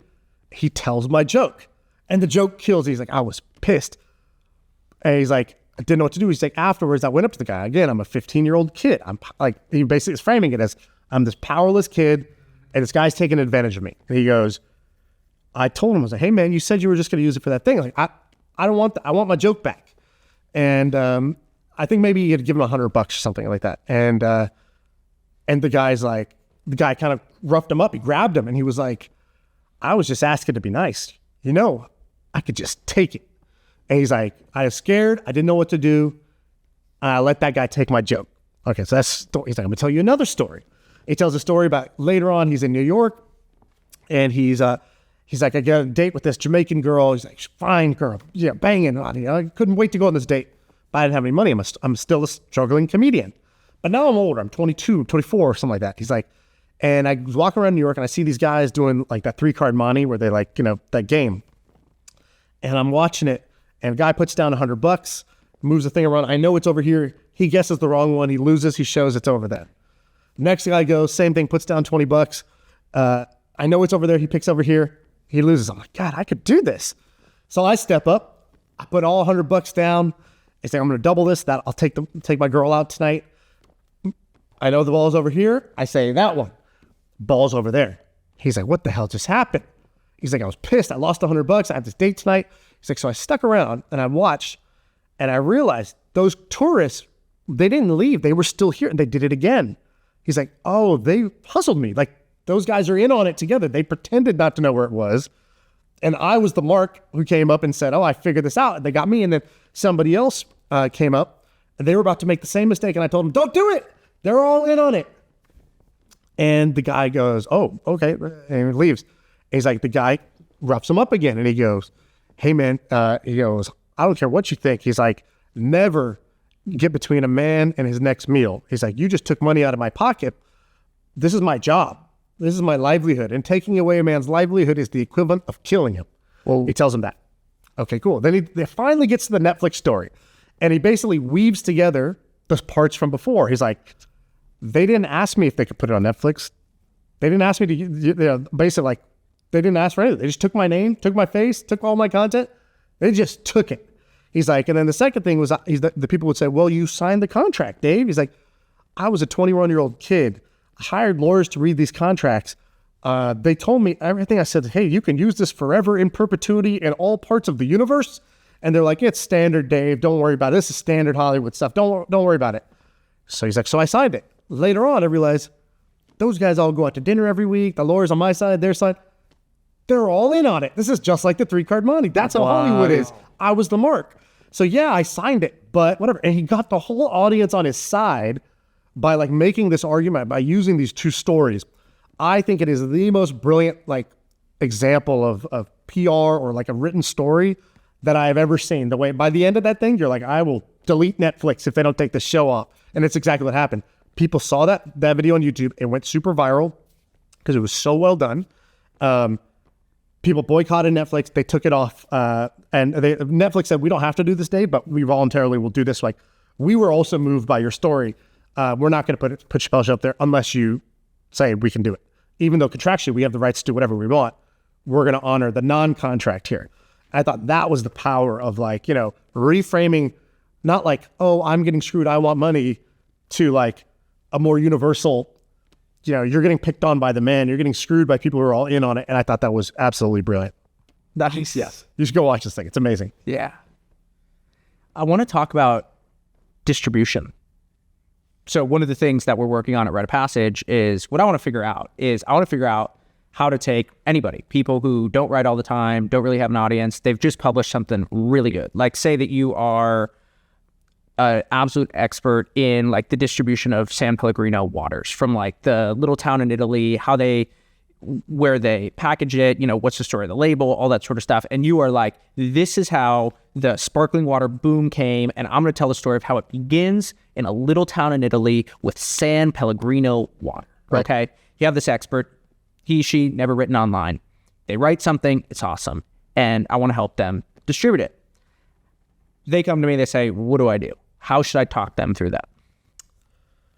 I think distribution is built over time. I don't think that's something you can do from day one, right? Like, it's kind of back to that 100 videos thing from earlier. If you're going to write online, there is sort of a beachhead moment you have to create. You have to create a trusted audience over time, and you have to know that the distribution is earned. That's why distribution is so valuable, because it's hard to replicate. So for example, my buddy Jason used to say this thing. He goes, oh, I have the 1, 2, 3 rule of interestingness. I go, what does that mean? He goes, tell me one thing that's interesting, right? You tell me one thing that's interesting about San Pellegrino. I'll say, that's interesting. Tell me 2 things that's interesting. I'll be like, those were interesting. That's 2 interesting things. You tell me 3 interesting things. I'll say, you're interesting. And this is just like a general philosophy I think you should have with writing, is like, you don't deserve that like trusted follow or relationship until you've And 3 is a small number. Really, on the internet, it might be like 20 things. Like, you might have to tell somebody 20 interesting things before they're like, this guy's interesting. I can't wait to get his next one. And you just have to build that up. Like, you have to consistently be telling somebody something interesting multiple times for you to earn that channel between them, where they're now going to be receiving your content, or they'll be willing to vouch for you and spread you to another person, not just on the merits of the one thing, but because you are interesting and you consistently share interesting things. And then when groups of people think you're interesting, it's even more powerful, right? Because then another person comes in and just says, oh, everybody thinks this guy's interesting, cool, I'll follow, right? Like, which is why the more Twitter followers you get, the more you're gonna get, right? And it's actually not a bug. People get mad about that, like the rich get richer. It's not a bad thing. It's actually a useful mental shortcut. The people who have earned a following are probably likely worth following, with some exceptions, but it is a useful hack versus I have to individually vet every account to figure out who I want to follow. That's the slow way. Like, I'm going to follow the people that other people follow. That is, it sounds just like, oh, you're just being it's part of the herd mentality or groupthink or whatever, but there's a reason it exists. There's like a evolutionary advantage to doing it too, which is it saves you a lot of time of having to individually vet every person. So I would say to that person who wants that distribution, it's cool. That's one interesting thing. Let's do 20. And, start with your friends, start with your friends and family, start with some group chats, start with some, maybe you have to push the wheel a little bit, send it to some people who might find that interesting that you know of, with a personalized message of why you think they might find that interesting. Yeah, you're going to have to do some of that hustle at the beginning to get the word out. But you should also not like have some expectations that just because you said one interesting thing, it deserves to be, spread everywhere. This is not really how it works. Right. On Twitter itself, you have built a huge audience without writing that many things. And you've had a few things that have just absolutely cranked. What do you think that you understand about that platform and communicating there that other people are missing? Well, I'll say this. I think what I did worked on Twitter. So basically, I remember I was at 20,000 followers, which is a lot in general, but I was like, I'm going to get to 100. Now I'm at 400. So I way overshot that goal. 400,000 followers, but I'd say the generic best practice is be consistent and define what your niche is and then talk about stuff in that niche. I don't really do that. So I would say I defy that, but I don't think that's what helped. I think I almost won in spite of doing that. I think if I had been more consistent and I had defined my niche, I would be at 1 million followers instead of 400,000. So let me put that out there. Even though I didn't follow the best practices, I don't think the right takeaway is those are the wrong. I think the right takeaway is it would have been even bigger had I followed those. The one thing I did get right was I knew when everybody's attention was on a certain subject, I had an interesting take. It's not my writing so much as it is the thinking. I'm sure, I haven't listened to all your interviews, but I am sure one of the most common themes is that great writing is just great thinking. Clear writing is just clear thinking. Writing helps you think better, and better thinking helps you write better. They're so tightly intertwined that the unhelpful but true advice is, I think I had an interesting thought to say, and I said it at the right time when people were paying attention to that subject. And then thirdly, I wrote it in an interesting way that helped the spread of it. I wrote some thread about the metaverse that went super viral, and I don't think it's because of how I wrote it. I think it's because the thought in it was genuinely a good thought. Like I remember at the time, Facebook had just rebranded to Meta, and Zuck went on the Lex Friedman podcast and was like, yeah, I read this really interesting thing on Twitter, blah, blah, blah. It's like, he wasn't saying it because my prose was great or my grammar was great or my hook was great. He read it because he thought the core idea, underlying idea was unique and interesting. And I think that's more what to strive for is like, you're building up these two skill sets, having unique and interesting things to say, being good at packaging ideas. Two distinct skill sets. You can't do only one and not the other, or it'll reveal itself to be pretty shallow. If you just have interesting things to say and crappy packaging, you don't get very far. If you have great packaging, but mundane things to say, people get very fatigued of it. It doesn't really work. One of the ways that I like to judge a writer is like, if I like as a measure when I read their stuff is like, how good is this person at building a connection with their readers? So some writers, like, let's take ChatGPT. ChatGPT is like a 0, right? It can be super informative, right? You learn a lot, but you're not actually building any sort of emotional connection. Same thing with Wikipedia, right? And then there's other people like you. I think this is something that you're very intentional about. And I think that for the average word that you have, there is like a real connection that is built. And I think that you're really focused on that because of your goals as a creator. And how do you go about doing that writing so that it's not going to be just this one and done, but so there's actually going to be like a glue of like, Shaan, like, I like this guy, want to consume his stuff. And actually, I want to consume his stuff every single day. When you say connection, what do you mean by that? You mean trust? Do you mean likability? What do you mean? I think what I mean is an indispensability from that creator. So I did the lamest thing ever once. I hired a consultant who was an expert at personal branding. Dude, I paid this guy $5,000. That feels like, almost feels like you're not even being serious. I It's such a cliche. framed it as the lamest thing ever. I'm aware how lame it was. And it's not like I was like, oh, I want to change my image or whatever, but I was like, well, truth be told, if I am a creator, that means I am kind of an Right. Yeah, individual of course. brand. Okay, so what? And this person worked with all these people, so I was like, all right, let's do this. It goes back to the theme of what is something that is super important that people... What's something that's valuable that other people either overlook or actually would be embarrassed to do? Totally. And your boy's not embarrassed, so I'll do it. Right. Okay, so I hired this guy. And I sit down and we talk, and I'm like, okay, I learned a bunch of things from them. One of the things he taught me was, he goes, people will follow you to the ends of the earth if you are giving them a feeling that they can't get anywhere else more consistently than anybody else is going to give it to them. So what does that mean? He basically was like, think of yourself as a little Shopify store, and your only SKU, you're a merchant. Got him. Your merchant, your only SKU is basically one, how somebody feels after they consume your content. So for example, I used to love TED back in the TED Talks. I remember TED Talks were like, yeah. TED Talks used to be the shit. Now They they're were kind of, so good. People Like, make fun of them or whatever. 2014, the Yeah, like 2012, 2014, phenomenal. like TED Talks were the shit. And, or even before that, I was in college when they were cool. So why do I like a TED Talk? Even the sound, the music of the whoosh out of a TED Talk, or the intro sound, and the way that it looked, it was like this like training, like Pavlovian training of like, you're going to hear one really cool idea in 18 minutes, and you're going to walk away feeling inspired. Yeah. Inspired about the world in some way. Inspired to either go do something, inspired that the world is improving in some way, inspired to make a change, whatever. And Ted is a merchant of inspiration. And so I thought about that. I was like, oh yeah, that's right. I listen to these comedy podcasts. Why?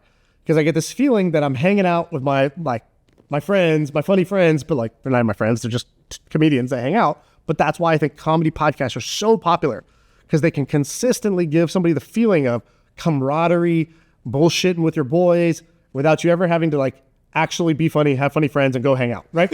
And so like you're getting that without the cost. Amazing. And so anyways, and this is why, like, you know, we got acquired by Twitch. People watch Twitch. People watch other people play video games because you get the feeling of playing a video game without having to actually sit down and buy a system, buy the game, get good at the game, and play the game. You get the same rush watching this guy try to win just by watching. It's kind of amazing. So once I realized that, I was like, oh, okay, this guy's right. You know, what I got to do is pick what feeling I want people to have.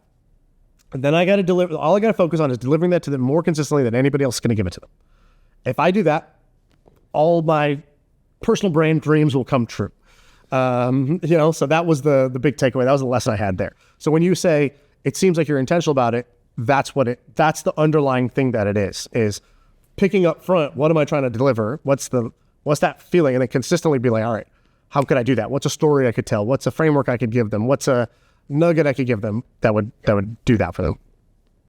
It seems like, I want to talk about editing, and it seems like your thing is that you're really good at writing first drafts, and actually you're not like you don't seem like somebody who's like an 8th revision, I'm going to put this away for 6 years kind of guy with editing. You seem like you're pretty off the cuff. You're sort of like Miss Excel. What does the emotion want to have? I would guess. Then you sit down, you write it, then you go away for a few hours, maybe go on a walk, come back, look at it, ship it off. Right. So for you, let's bring together emotion, editing. How do you edit for the sort of emotion that you're talking about there? Okay. First thing I learned was from Sam Parr. He has his principle. I think he came on your show too, which is the walk away. So you do the shitty draft, you dump it. And I kind of knew editing was important. And the mistake I used to make is I'd edit right away. That's a terrible idea. Don't do that. So you first do your research and your thinking.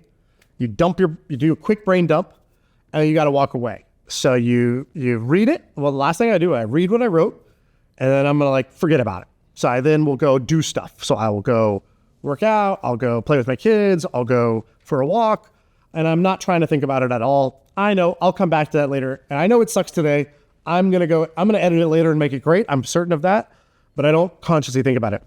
And then I come back to it, usually, let's say 4 hours, 6 hours, 8 hours, 24 hours later, and I'll read the thing, and immediately I'll be like, oh, this is bad, change this. Oh, why don't I talk about this instead? Or I wanted it to have this takeaway. I don't think it has that right now. All right, where would I punch that up? I wouldn't have wrote this if I didn't think it had the potential to give you that, because I was very intentional up front thinking this will do it. It's not coming through. Where, and the analogy I'll use is imagine a river's flowing. So there's a useful analogy because I think a lot of people are there's nothing there and I'm going to make it happen.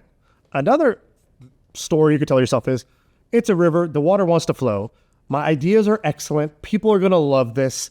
They want to consume this and my ideas are worth consuming, but there's some rocks in the river that are blocking the flow. What are the rocks? All I got to do, if I just simply remove those, the water will flow. Nice. It was a more empowering thing for me versus I got to make this good. It's bad. I got to create good. It's no, I kind of assume if I got to the point of writing something, it's got to be there's something good in it. I just got to remove the suck out of it, right? I think Pixar uses that analogy too. They say all movies we make start with suck, and our only job is to just remove the suck with every draft. So they do another revision, say what sucks about it now? Well, it sucks that the main character's not that likable because blah blah blah. So then they remove that suck and they come back again. That's kind of the same mindset. So I'll just look at it after I come back, and I'll say, is this doing what I want it? Do I think this is dope? Does this do what I want it to do? And if not, what are the rocks I can remove? What's the suck I can remove from this?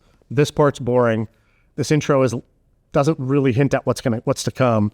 This ending is just kind of so yeah, that's it. That's the idea. I don't have a good ending. Okay, so then I'll just find that area and I'll just try to fix that. Cool. How about with humor? What have you learned about writing with humor? Are you formulaic about that? Have you studied it? That's where I'm looking now. I'm starting to pay attention. What I've learned so far, I'll tell you what I've learned so far as a white belt in the humor game is just, you don't want it to be, humor is the sauce. It's not the entree. So some people are writing something to be funny. This is meant to make you laugh. Usually that's not me. Usually it's, I'm trying to get a point across, but I'm going to make you laugh along the way, which will make this more enjoyable for you to consume. So it's the sauce on the meal, but it's not the meat. It's not the protein of the thing, which is good. Depressurizes it. It's oh, it does apply a little bit here. That's the first part. The second part is all humor is just surprise. So every joke is a setup and a punchline, but the punchline, if you see the punchline coming, it's not very funny. So humor is surprise means I have to set it up in a way where you don't anticipate this is what I'm going to say. And the contrast of what you thought I was going to say and what I actually said is what makes you laugh. So you just kind of have to look for those moments where there's a bit of you set up an expectation and then you subvert the expectation. Jerry Seinfeld, article in the New York Times. Here's how he starts it. I knew this was going to come in clutch, and it just came in handy.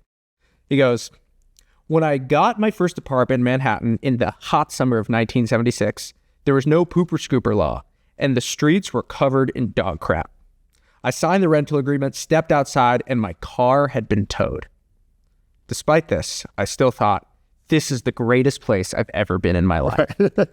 Yeah, exactly. Sets it up. Pooper scooper, funny word. Yeah. Hey, what's going on there? And I think that maybe we can go into funny words because it is interesting how certain words have a much higher propensity to be funny than other ones, right? If he had said there was no law around cleaning up your dog's excrement, that now is very, pooper scooper is jovial, funny, right? Exactly. And then he goes, sort of takes you into this other time period, you're thinking about poop.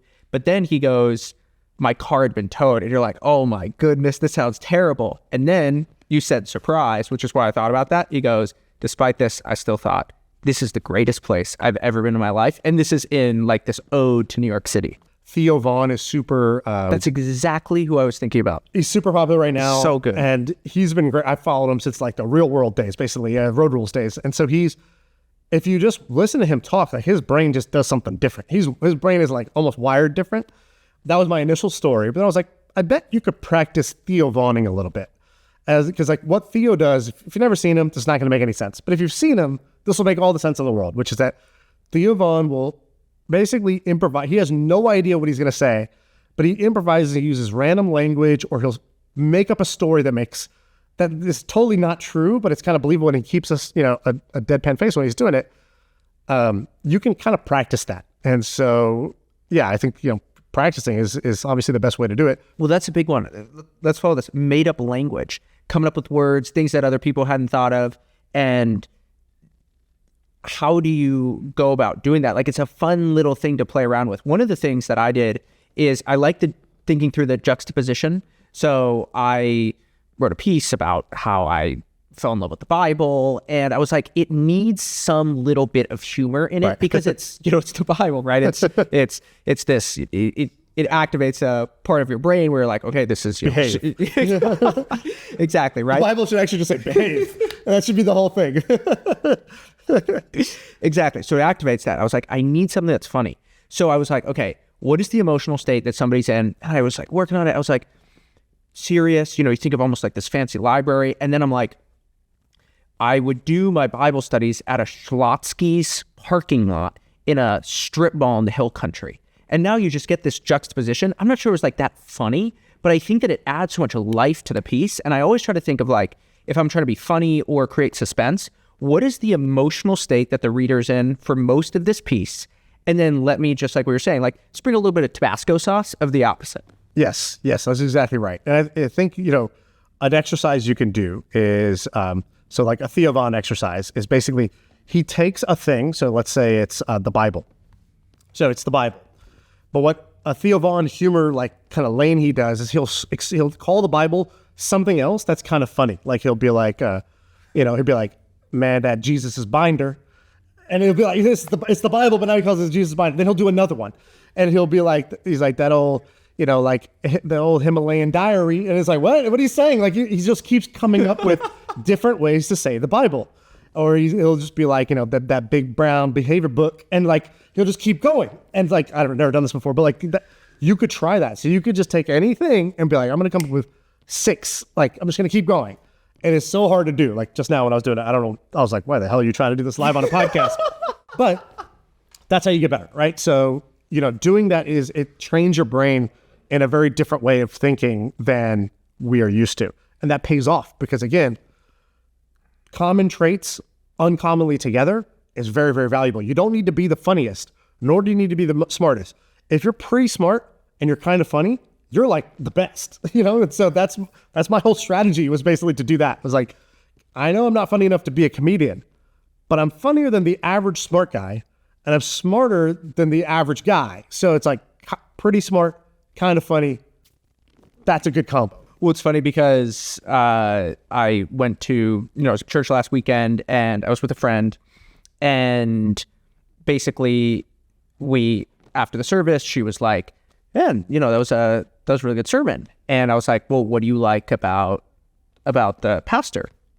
And she was like, he does a really good job of talking about very serious, sort of like weighty things, but then layering in tons of humor, right? So like he was talking about, you could have said, good people go to the light and they're focused on moral values and integrity, and bad people move to the darkness and they run away from, righteousness and stuff like that. And you're like, okay, that's not right. And he goes, at any moment, you can either be a cockroach or a moth. Right. And I grew up in South Carolina, and, you go into the pantry sometimes, and there's some cockroaches on the ground, and, like, you want to step on those things, but those things fly. And they go all over the place, and, like, they'll start eating your Ritz crackers. I swear those cockroaches are so big, they can practically pick up the babies, and they'll take them to cockroach land or wherever, right? And cockroaches, they run away from the light. Right. And then you have your moths. And the moths, they go to the light. And then he like weaves these cockroaches and the moths throughout the entire sermon. So you're getting this like chuckle, but then through the chuckle, it's like creating this avenue for like extreme depth. And somehow it's in the juxtaposition of those two things that the sermon ends up really hitting. And the humor like lowers your defenses on like needing to be a super, perfect person and all that. And it's like, okay, we can have some fun here. But then the fun actually allows us to then get to the depth. And that's framing, right? He framed it differently. Same principle, framed differently. All of a sudden more accessible, more fun, more entertaining, more memorable. And memorability is massively underrated. What's the point of having the good ideas if nobody remembers them, right? Like, part of your job, a responsibility, if you actually have something worth remembering, is to take the time and effort to package it in a way that is going to be catchy and memorable. My buddy Trevor, who was my roommate in college, he made his whole career doing one thing. He basically reads white papers, which are like scientific journals. They're the most like boring, like read the abstract, read the whole study, whatever. It's crazy. The scientists spend their whole life working on this thing, and then they package it in the dullest format possible, again, with pride, because that's like that's high status. High status for them.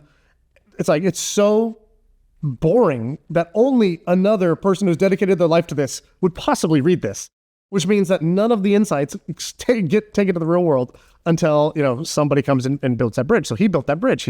He would go learn something. He'd read this and he'd go talk to the scientists, like somebody's been doing this for 50 years. And, the number of people who follow them and listen to them is like, 35. And then my buddy started writing a blog and newsletter and eventually YouTube. And he built like 100,000 person email list about a really like dry subject, which is like, growth mindset, which is like how it applies into classrooms and stuff like that. And so the way he did it was the same type of frame. He's like, imagine two tigers. One tiger grew up in the zoo. And a tiger that grows up in the zoo, and he'll teach this to like third graders, or he'll teach it to the New York Yankees, CEOs of companies, or, kids, basically. He does the same speech to both of them because it's so easy to understand, so memorable. He's like, tiger that grows up in the zoo, has their life been easy or hard? Pretty easy, right? Do they fight for their own food, or is it given to them? It's given to them. Okay, cool. Jungle tiger's life hard, right? Lots of adversity. They have to fight for their own food. They know how to survive, blah, blah, blah. If you take a jungle tiger and you put it in the zoo, what happens? They're like, it'll get bored. It's like, if you take a zoo tiger, you put it in the jungle, what happens? It's like, it's dead. Like, it doesn't know how to survive. And he's basically like, you want to be a jungle tiger, right? Like, and how do you do that? Well, you have to get out of your comfort zone, the zoo, where everything is easy and handed to you. And so when you reach those moments where you're out of your comfort zone, say to yourself, like, this is my jungle tiger moment. I got to jungle tiger this right now, because I have to put myself out of my comfort zone to do this. He gave them a language to remember a whole set of principles that were all previously packaged in very boring scientific terms. One of the things that I'm noticing from you, like, I always think, okay, I'm doing these interviews, like, how is my writing process going to change? And one of the biggest things I've picked up is I don't need to learn from writers at all. What I'm going to do is I'm going to go study comedians, and I'm going to be more deliberate about finding communicators who I really like, and then trying to say, what are they doing? And then bring that into my writing. And then also, I think that you really see a fluidity between mediums, that talking, writing, humor, storytelling, these things can all sort of play together. And they're sort of like paint colors where, yeah, you can have, you have the white paint, the black paint, the blue paint, the green paint, but then you can also have you can begin to mix them together, and then you can get all these different colors. And that maybe we shouldn't be thinking about writing as like all these separate lanes. Actually, for a lot of the different skills that you want to learn to make yourself a better writer, don't even study writers. The best people for that might be in a totally far off field. Yeah. You nailed it. Good job. You synthesized it very, very well. I do think it's a good strategy to basically pick and choose from adjacent fields, because you're going to do something different than you will only looking in your own lane. It becomes very, it's why everything becomes the same, because we all look at the same things. We all study the same things. And so, like, I was hanging out with MrBeast, and he said the same thing. I was like, what YouTube channels do you like? He's like, I don't really watch YouTube that much anymore. I'm like, you're the number one YouTuber in the world. You like live, eat, and breathe YouTube. He's like, yeah, my channel. But then I was like, so where do you learn from? He's like, well, right now we think that one thing we're weak at is character development. So we study TV shows and movies that are good at character development, or whatever. And then he's like trying to steal from other areas than He's like, everybody else, if you're just on YouTube looking at other YouTubers, you'll just become lost in a just sea of sameness. And I think that's a useful tip for people to take on. I want to end here. If you built a newsletter called Milk Road and you had to train another writer to write in your voice, and you believe that learning to write is actually teachable. So when you're teaching other people to write, what were some of the things that you focus on? So we taught, the teaching was important because I didn't want that. We had to send the email out every morning at like 6 a.m. I was like, I'm not doing that. Like, I'm not good with consistency. Anyways, I don't wake up that early. I know that no matter how fun this is, that I will hate doing by like day 30. So from day one, I was like, I'm not going to write this, but it's going to be in my voice and style. How do you do that? Hired a guy who's never written before. And I sat him down and I was like, first, my business partner, I was like, you write this. And I was the editor. I was his editor for 30 days. And I said, cool, now you're the editor. Now you got to hire a writer. We hired the guy who'd never written before in any professional capacity or even blogged. I don't think he had a blog either. But I taught him, and basically what we did was we took one thing that helped is the newsletter was like a consistent format. So it wasn't like 10 different formats. It was one format. And I broke down why we write it the way we write it, line by line.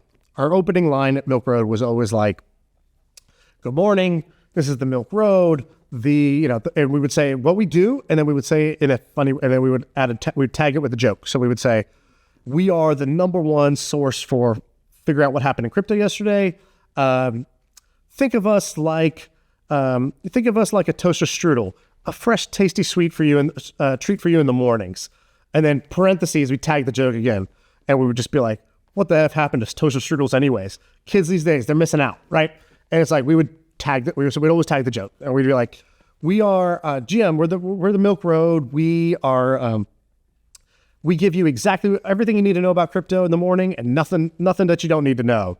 And then we would tag it by being like, I would say something like, reading this newsletter is the second best feeling in the world. The first best, of course, is when you're in a car, you roll down the window and you start doing that cool dolphin thing with your hands, right? Like some relatable, funny thing that's just like put you in a good mood.